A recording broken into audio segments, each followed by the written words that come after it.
अगर आपको हर वक्त थकावट का सामना करना पड़ता है, ऐसे लगता है जैसे आपके अंदर एनर्जी ही नहीं है, तो यकीन माने आप अकेले नहीं हैं। इस दुनिया में बहुत सारे ऐसे लोग हैं, और सिर्फ बड़े लोग ही नहीं बल्कि बच्चे और जवान लोग भी इस बीमारी में मुब्तला हैं। अब ये थकावट होती क्यों है और इसमें लोग मुब्तला क्यों हो जाते हैं, इस वीडियो में जानने की कोशिश करेंगे। आज से कुछ अर्सा पहले मैं खुद भी थकावट का शिकार था, हर वक्त थका थका रहता था, और उसकी एक बहुत बड़ी वजह यह भी थी क्योंकि मेडिसिन में जब आप प्रैक्टिस करते हैं तो आपको ऑन कॉल्स करना पड़ती हैं, नाइट की ड्यूटीज करना पड़ती हैं, और वो बहुत हेक्टिक होती हैं। आपका स्लीप साइकिल डिस्टर्ब हो जाता है, आपकी खाने पीने की रूटीन डिस्टर्ब हो जाती है। तो ये सारी चीजें कंट्रीब्यूट करती हैं आपकी थकावट की तरफ। लेकिन मैंने कौन सी ऐसी चीजें अपनी जिंदगी में अपनाई कि जिसकी वजह से थकावट मेरी खत्म हो गई है, और आप क्या कर सकते हैं जिससे आपकी थकावट भी खत्म हो सकती है। थकावट की बहुत सारी वजूहात होती हैं, आपने उस वजह तक पहुंचना है कि किस वजह से थकावट हो रही है। और जब आप उस वजह को पकड़ लेंगे कि ये वजह है मेरी, इस वजह से मैं थका थका फील करता हूं, तो यकीन जाने आपकी थकावट खत्म हो सकती है।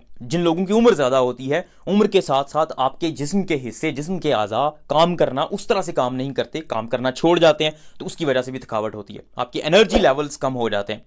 दूसरे नंबर पे कोई क्रोनिक बीमारी है, जैसे किसी को फेफड़ों का मसला है, सांस का मसला है, डायबिटीज है, तो उन लोगों में भी थकावट का मसला हो सकता है। कुछ मिनरल्स ऐसे होते हैं जिनकी कमी या ज्यादती की वजह से थकावट हो सकती है। लेकिन इन सब चीजों को छोड़ के जो नौजवान हैं और बच्चे हैं, उन लोगों में थकावट क्यों हो रही है, वो ये वजूहात हैं। और मैं खुद इन चीज़ों का शिकार था, और मैंने जब इन चीज़ों से दूरी अपनाई, इनको रिकॉग्नाइज किया और इनको छोड़ दिया, तो यकीन करें मेरी थकावट खत्म हो गई है। पहले नंबर पे कैफीन का इस्तेमाल है। कॉफ़ी हो या चाय, चाय के अंदर भी कैफीन अच्छी खासी मिकदार में मौजूद होती है। तो पहले नंबर पे मैंने ये काम किया कि अपनी कैफीन की मिकदार को, इसकी इनटेक को कम कर दिया। कैफीन जब भी आपके जिस्म के अंदर जाती है तो आपको स्टिमुलेट कर देती है। जब आप स्टिमुलेट हो जाते हैं तो उसकी वजह से आपको नींद ठीक तरह से नहीं आती, चाहे आप सो भी जाएं। अगर आपके जिस्म के अंदर कैफीन मौजूद है, इसकी हाफ लाइफ बहुत ज़्यादा होती है आपके जिस्म में। अगर आप शाम के वक्त या रात के वक्त कॉफ़ी या चाय पीते हैं तो कैफीन आपके जिस्म के अंदर काफ़ी अरसे तक रहती है, हो सकता है सुबह तक 5 बजे तक आपके जिस्म के अंदर रहे, और उसकी वजह से आपका जिस्म ठीक तरह से रिलैक्स नहीं करता।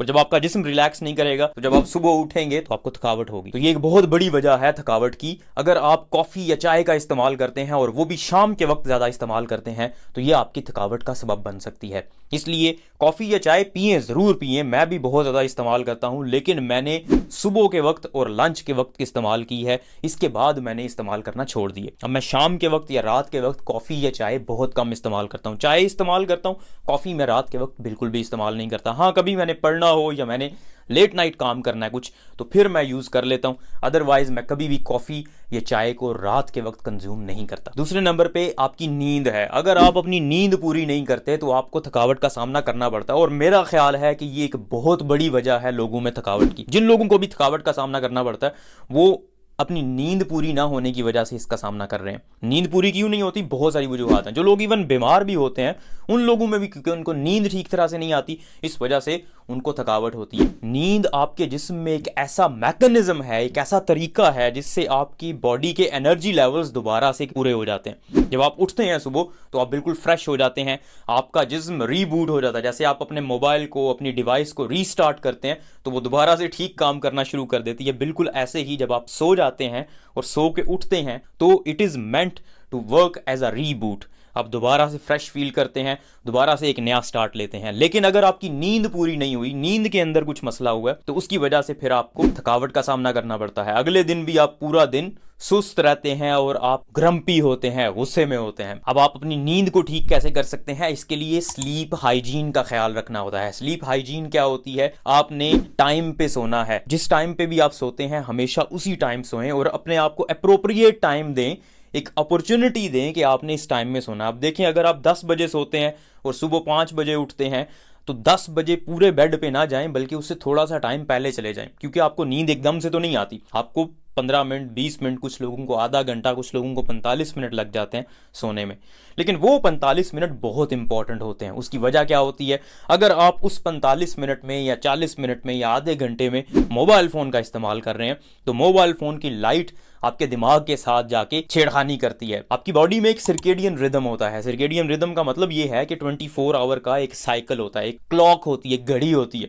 जिससे आपके जिस्म को पता चलता है अच्छा अब सुबह हो गई है, अब रात हो गई है। जब आपको सूरज की रोशनी नजर आती है तो आपके जिस्म की जो क्लॉक होती है, घड़ी होती है, उसको पता चल जाता है अच्छा ये दिन का वक्त है। उस वक्त कुछ ऐसे केमिकल्स और हार्मोन्स रिलीज होते हैं जो आपके जिस्म को एक्टिव रखते हैं। और जब रात का वक्त होता है, जब वो लाइट खत्म हो जाती है, तो आपका जिस्म सुस्त हो जाता है, क्योंकि वो वाले केमिकल्स फिर रिलीज होते हैं जो नींद पैदा करते हैं, जो जिसकी वजह से नींद आती है, जैसे मेलानिन वगैरह। अगर आप मोबाइल फोन या लैपटॉप वगैरह इस्तेमाल करते हैं तो उसके अंदर ब्लू लाइट होती है, और वो लाइट बिल्कुल ऐसे मिमिक करती है जैसे सनलाइट हो, सूरज की रोशनी हो, और आपके जिस्म को एक फॉल्स अलार्म जाता है, ऐसे लगता है जैसे बाहर अभी रोशनी है। तो उसकी वजह से वो केमिकल्स रिलीज नहीं होते, वो केमिकल्स पैदा नहीं होते आपके जिस्म में, जिसकी वजह से आपको नींद आती है। इसीलिए अगर आप रात को सोने से पहले मोबाइल फोन, लैपटॉप, जो कि बहुत ज्यादा लोग करते हैं, अगर आप ये इस्तेमाल करेंगे तो आपकी नींद डिस्टर्ब हो जाती है। यंग जनरेशन में ये सबसे बड़ी वजह है थकावट, क्योंकि वो मोबाइल फोन इस्तेमाल करते रहते हैं रात को सोने से पहले और उनकी नींद पूरी नहीं होती और उनको थकावट का सामना करना पड़ता है। तीसरे नंबर पे एक्सरसाइज है। अब ये एक्सरसाइज आपको थकावट से कैसे बचा सकती है? देखिए, वर्जिश जब आप करते हैं, जब आप अपने मसल्स को इस्तेमाल करते हैं, तो आपको तो ज्यादा थकावट हो जाती है। जब भी कोई काम करते हैं तो थकावट ज्यादा होती है, लेकिन एक्सरसाइज से आपकी थकावट कैसे दूर हो सकती है? तो देखें, कुदरत ने एक ऐसा निजाम रखा हुआ है कि आप अपने जिस्म को जितना ज्यादा इस्तेमाल करेंगे वो उतना ज्यादा मजबूत और उतना ज्यादा एनर्जेटिक हो जाएगा। इसीलिए जो बॉडी बिल्डर्स होते हैं वो जितना ज्यादा मसल्स को इस्तेमाल करते हैं, उनके मसल्स उतने ज्यादा मजबूत हो जाते हैं। बिल्कुल ऐसे ही अगर आप वर्जिश करते हैं तो आपके एनर्जी लेवल्स बढ़ जाते हैं। जब आपके एनर्जी लेवल्स बढ़ेंगे तो आपको थकावट का सामना नहीं करना पड़ेगा। इसलिए वर्जिश बहुत जरूरी है, चाहे आपको थकावट है या नहीं है, वर्जिश जरूर किया करो। चौथे नंबर पे प्रोसेस्ड फूड का इस्तेमाल है। जो खुराक जिसके अंदर एडिड शुगर है, जैसे बेकरी की प्रोडक्ट्स हो गई, केक, रस बन, फास्ट फूड वगैरह हो गई, अगर आप ये ज्यादा इस्तेमाल करते हैं तो इसकी वजह से आपके ग्लूकोज लेवल एकदम से बढ़ जाता है।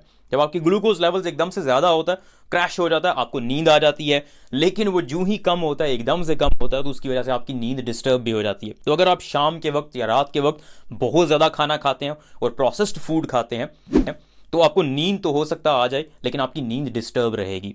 इसलिए प्रोसेस्ड फूड का इस्तेमाल, और स्पेशली रात को सोने से पहले इस्तेमाल, कम से कम करना चाहिए। प्रोसेस्ड फूड तो वैसे भी आपकी सेहत के लिए ठीक नहीं, इससे इतनी ज़्यादा बीमारियां हो रही हैं, और बहुत कॉमन बीमारियां, डायबिटीज़, ब्लड प्रेशर, हार्ट के प्रॉब्लम्स, ये सारी चीज़ें प्रोसेस्ड फूड का ज़्यादा इस्तेमाल करने से हो रही हैं। ये जो कोल्ड ड्रिंक्स होते हैं, इनका इस्तेमाल कम कर दे। जो एडिड शुगर है, वाइट चीनी है, इसका इस्तेमाल कम से कम कर दे। मैंने अपनी ज़िंदगी से इन चीज़ों को बिल्कुल ख़त्म कर दिया हुआ है। कोल्ड ड्रिंक कभी कभी मैं पी लेता हूँ, लेकिन जो चीनी है उसको बिल्कुल भी मैं इस्तेमाल नहीं करता। ना अपनी चाय के अंदर चीनी इस्तेमाल करता हूँ, ना ही मैं अपनी कॉफ़ी के अंदर चीनी इस्तेमाल करता हूँ, और कोई भी ऐसी चीज़ खाता ही नहीं हूँ जिसके अंदर शुगर को ऐड किया हो। और इसका कोई अल्टरनेटिव भी मैं यूज़ नहीं करता। ना तो मैं स्टीविया यूज़ करता हूँ, ना ही मैं कोई आर्टिफिशियल स्वीटनर यूज करता हूं। अपने टेस्ट बर्ड्स को इस तरह से अडेप्ट कर लें कि आपको चीनी की जरूरत ही ना पड़े। पांचवें नंबर पे है अपने जिस्म को स्ट्रेस फ्री रखें।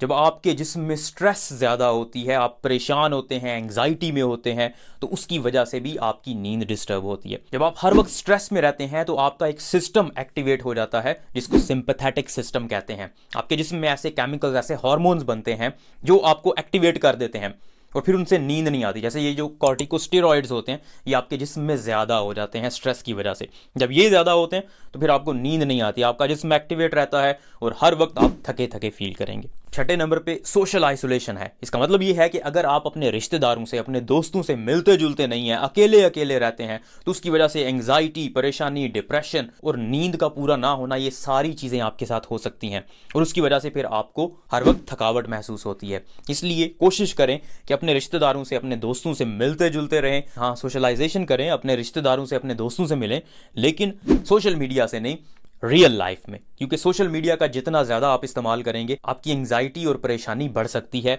और स्पेशली अगर आप रात को इस्तेमाल करते हैं तो आपकी नींद डिस्टर्ब होगी और उसकी वजह से आपको थकावट का सामना करना पड़ेगा।